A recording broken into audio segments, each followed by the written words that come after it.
Hello friends, Brian King, the Mindset King here. Getting an earlier than usual start this morning. It's a little after 7 a.m.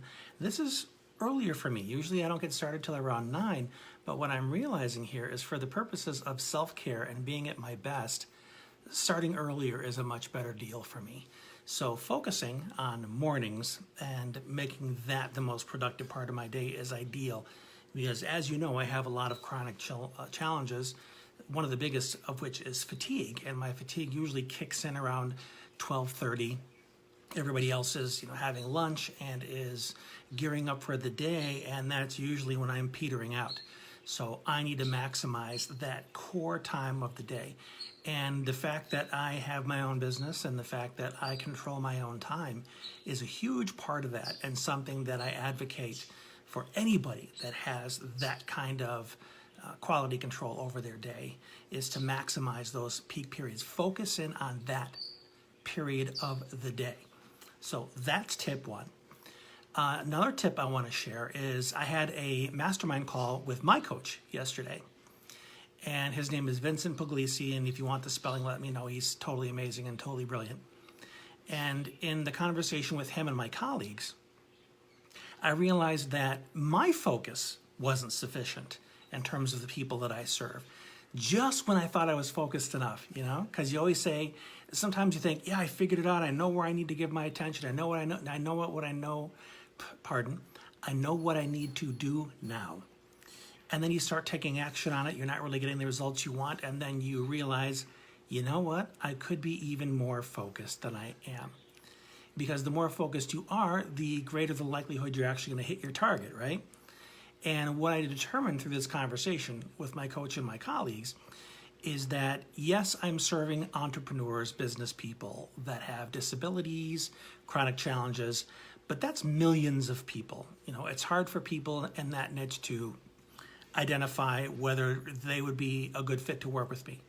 So what we determined was, if I focused more on people that have chronic fatigue, they're tired all the time, not chronic fatigue syndrome per se, but for fatigue as an aspect of what they're dealing with.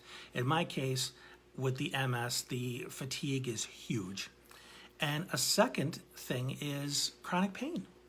That can come along with a lot of things, but it's those specific things, those specific, characteristics that I've had to accommodate the most in my business, is the fatigue and the pain. Everything else is a lot more temporary. Absolutely right, Kathy, spoon theory. And my spoons are not what they used to be. I'm sure you can relate to that.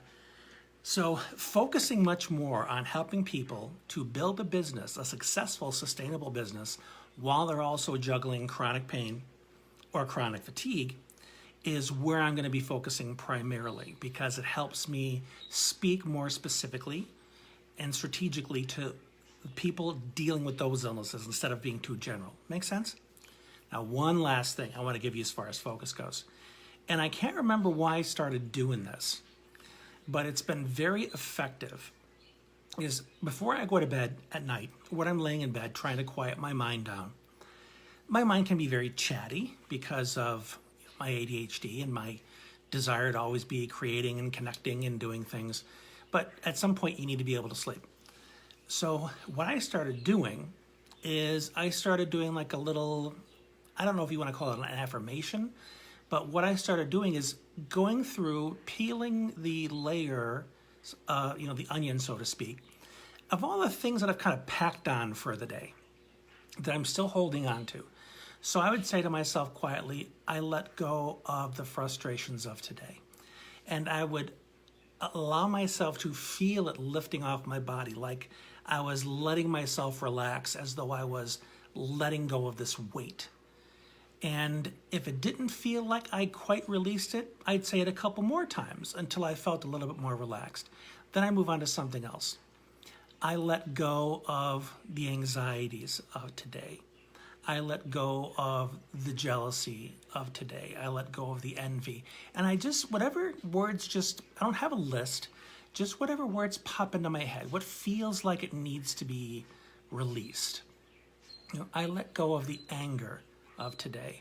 And I just keep going through that list until I feel lighter and lighter and lighter. And how do I know when I'm done? Because I'm calm and I'm smiling. That's just an experience I've discovered. That's how I know when I'm done. I don't know if it would be the same for you. But I don't know if this little exercise is something that exists in a vacuum, because I've been a meditator for some 20 plus years. And my ability to be focused and calm and let myself relax, that's stuff that I've been nurturing for a couple decades now. So I don't know that you could simply lay there and say, I let go of today's anger and have this big, release. It may work for you, I don't know. But if you try this and it doesn't have the same kind of release that I've experienced, don't knock it. It's an exercise, if for no other reason than it encourages you to focus your mind on relaxing and quieting the chatter. Now, some people might say that you really need to do the opposite. You need to invite the positive in. You need to say, I welcome peace, I welcome calm. And, there are schools of thought that support that, and that's cool. But for my instance, I want to focus on letting go of the weights. You can invite positive things in, and I encourage that. That's an abundance mindset. But in order to pick one thing up, it's important to let another thing down. So let go of as many things as you can, then invite the positive stuff in. You know what? I think I'm going to add that to my routine tonight and see what happens. So those are just a couple thoughts on focus. I hope this has been helpful for you. Please share this video with your community so that they can benefit from it as well. If you have any comments, drop them below. And until next time, this has been Brian. Thanks for being you.